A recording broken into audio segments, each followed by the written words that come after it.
அண்மை செய்தி. பிப்ரவரி 29 பாஜக முதற்கட்ட வேட்பாளர் பட்டியல் வெளியிடப்படுவதாக தகவல் வெளியாகி இருக்கிறது. விவரங்களை செய்தியாளர் சமயமணிவண்ணன் வழங்கி கேட்கலாம். சமயமணிவண்ணன், வணக்கம். அதிமுகவோடு கூட்டணி இல்லாமல் பாஜக தேர்தலை சந்திக்கிறது.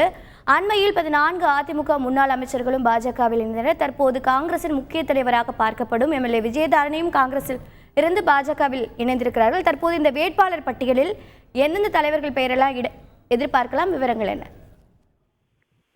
வணக்கம். பிப்ரவரி 29ஆம் தேதி பாஜகவின் முதற்கட்ட வேட்பாளர் பட்டியலானது தேசிய அளவில் வெளியாக உள்ளது. இந்த பாஜகவின் முதற்கட்ட வேட்பாளர் பட்டியலை பொறுத்த வரைக்கும் 100 முதல் 120 வேட்பாளர்கள் வரை இந்த முதற்கட்ட வேட்பாளர்கள் பட்டியலில் இடம்பெறலாம் என தகவல்கள் வெளியாகியுள்ளன. குறிப்பாக இந்த முதற்கட்ட வேட்பாளர் பட்டியலை பொறுத்த வரைக்கும் தமிழகத்தின் நெல்லை மக்களவை தொகுதிக்கு வேட்பாளர் அறிவிக்கப்படலாம் எனவும் தகவல்கள் வெளியாகியுள்ளது.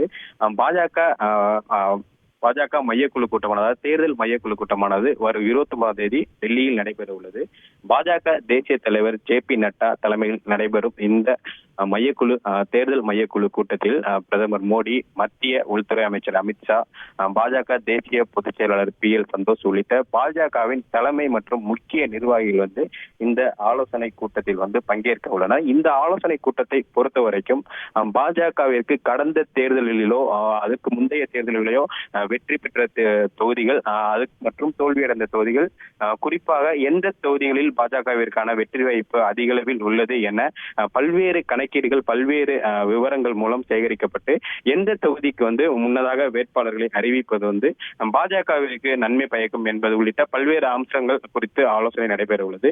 இந்த ஆலோசனை கூட்டத்தின் முடிவை பொறுத்த வரைக்கும் முதற்கட்ட வேட்பாளர் பட்டியலானது கிட்டத்தட்ட ஒரு 100 முதல் 120 வேட்பாளர்கள் அடங்கிய முதற்கட்ட வேட்பாளர் பட்டியலானது பிப்ரவரி 29ஆம் தேதி வெளியாக உள்ளது. குறிப்பாக டெல்லியில் நடைபெறும் இந்த ஆலோசனை கூட்டத்திற்கு பின்னரே இந்த முதற்கட்ட வேட்பாளரானது வெளியாகும் என தகவல்கள் வெளியாகியுள்ளது.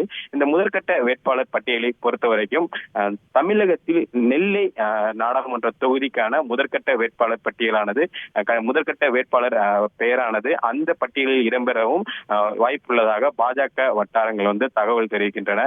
குறிப்பாக தமிழகம் வரும் 27, 28 ஆகிய தேதிகளில் தமிழகம் வரும் பிரதமர் மோடி அடுத்த நாள் இந்த மையக்குழு கூட்டத்தில் பங்கேற்க உள்ளார். இதன் தொடர்ச்சியாகவே இந்த தமிழகத்திற்கான, அதாவது தமிழகத்தில் முக்கியமாக நெல்லையில் ஒரு தொகுதிக்கு நடைபெற நெல்லைக்கு இந்த வேட்பாளர் அறிமுகமாவோ வேட்பாளர் பெயரோ இடம்பெறும், இந்த முதற்கட்ட வேட்பாளர் பட்டியலில் இடம்பெறும் என்பது குறிப்பிடத்தக்கது.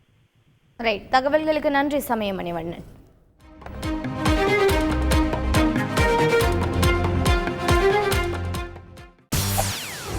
செய்திகளை உடனுக்குடன் தெரிந்து கொள்ள உடனே சப்ஸ்கிரைப் பண்ணுங்க.